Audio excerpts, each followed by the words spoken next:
Okay, today I'm going to talk about how to use the microderm machine. Of course, I'm pretty sure you know how to hook it up. You have your hose that's here, you're just going to connect it to the wand, and you always want to make sure that you disconnect it after every treatment.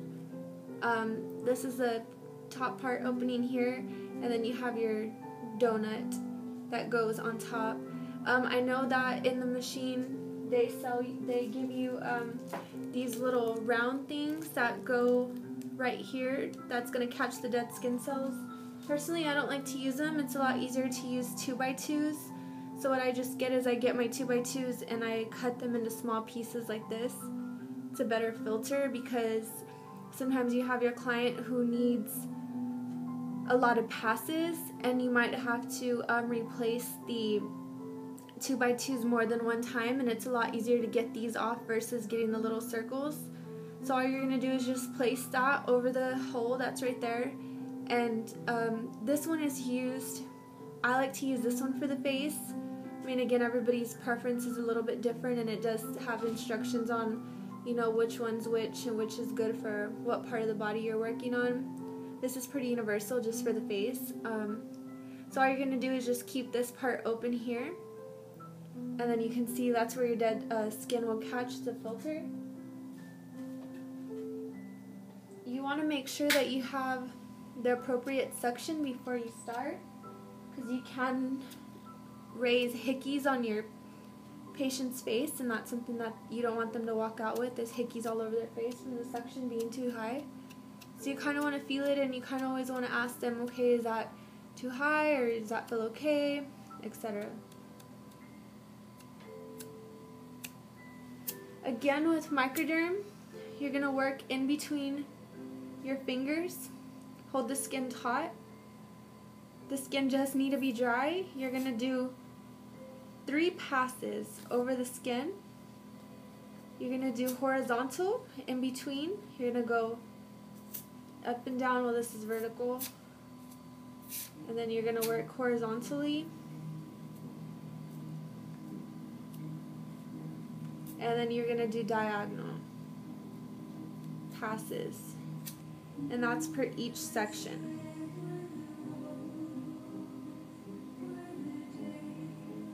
I always like to just work my way down so I know exactly what areas I've worked with.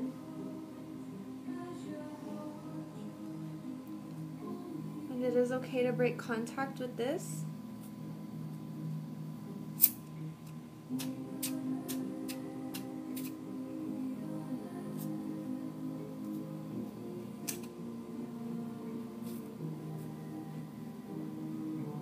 How does that feel, Jackie? It's okay?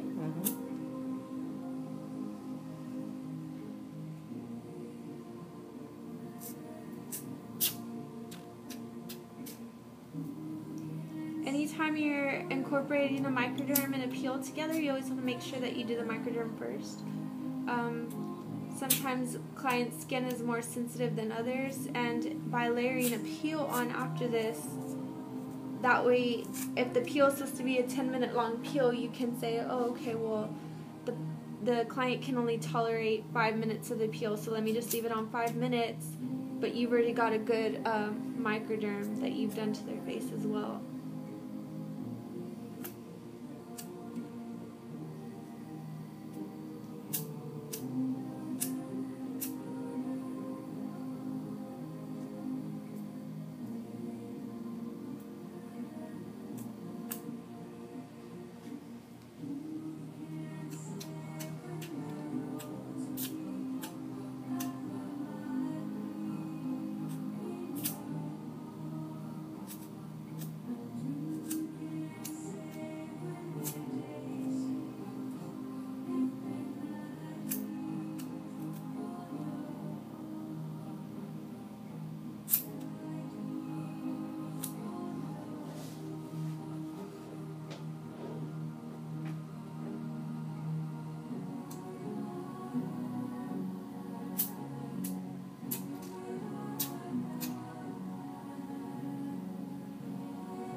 You can work however you want. I like to do each section, do my vertical, horizontal, and diagonal in each section. You can actually do a whole pass across the face vertically, then go over the face again horizontally, and then go over the face again diagonally. You don't have to do all three. This is just how I prefer it. Whatever's more comfortable for you.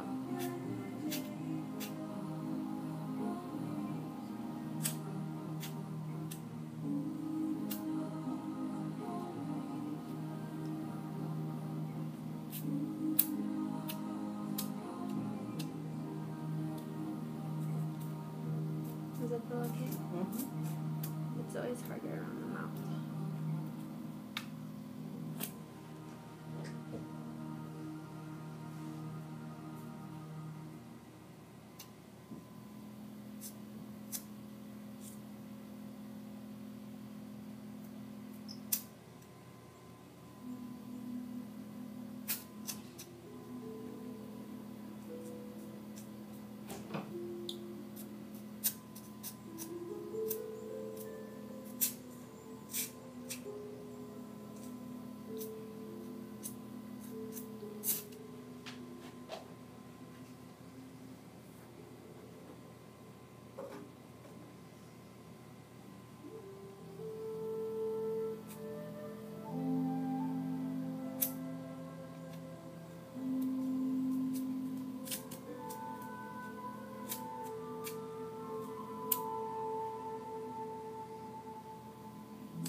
Also, sometimes while you are working on the client, there can be a lot of buildup on here. So what you need is, I just have a regular nail brush, and all you do is you just kind of scrape it down because it becomes too smooth. You have to make sure that you clean off all that dead skin cell, and it'll also help it glide better. And if you feel like there's too much buildup inside, which you can't really see, but I can see it in there, then you can also change out your gauze.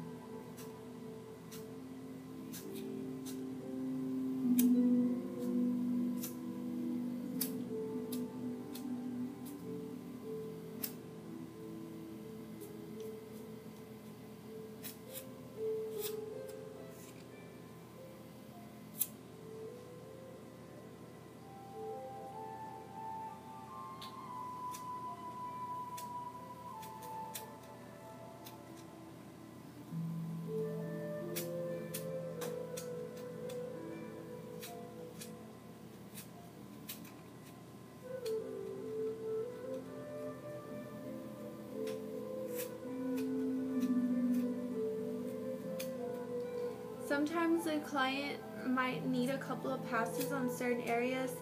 For instance, if Jackie had a lot of acne scars on her cheek area and you knew that was a problem area for her, you can go back and do a couple more passes on the area as long as it's not too raw and too red.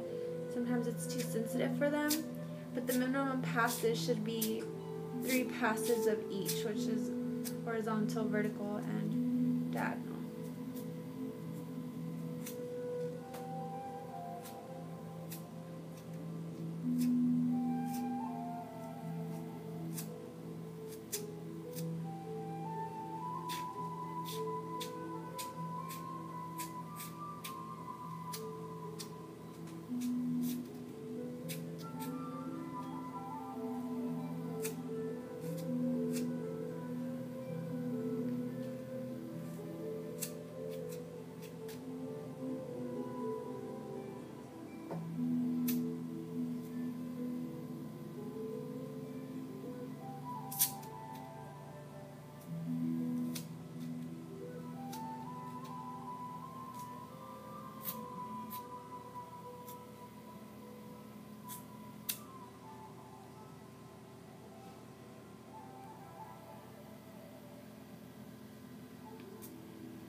You always want to put the rope over your shoulder, or if you have a apron on, hook it through the apron so you don't want it hitting your client's face.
I always save the nose for last just because it's a little bit difficult. You don't really have to make all the passes like that. Like in a certain way, just kind of hold the nose to the side and just do it down this way. It doesn't have to be in a certain order.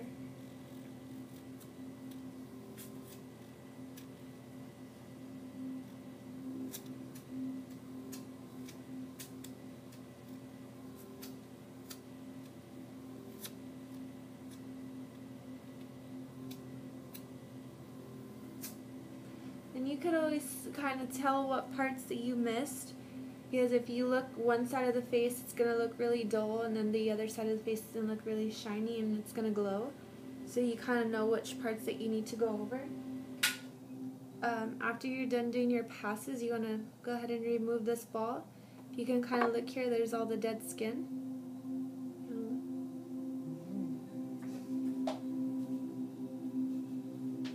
And you can go ahead and get yourself a new 2x2 piece that you cut off and put on a smaller one. This one I'm going to go ahead and go a little bit closer to the eyes and do a little bit better on the nose.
That's pretty much all that it is to the microderm.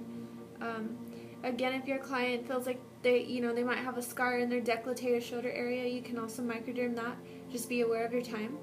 You can also do the neck. It is just a little bit more uncomfortable because you are putting vibration on here and you do have to hold the skin taut. But I mean, if that's what your client wants, you can go ahead and do that as well. Alright, that's it.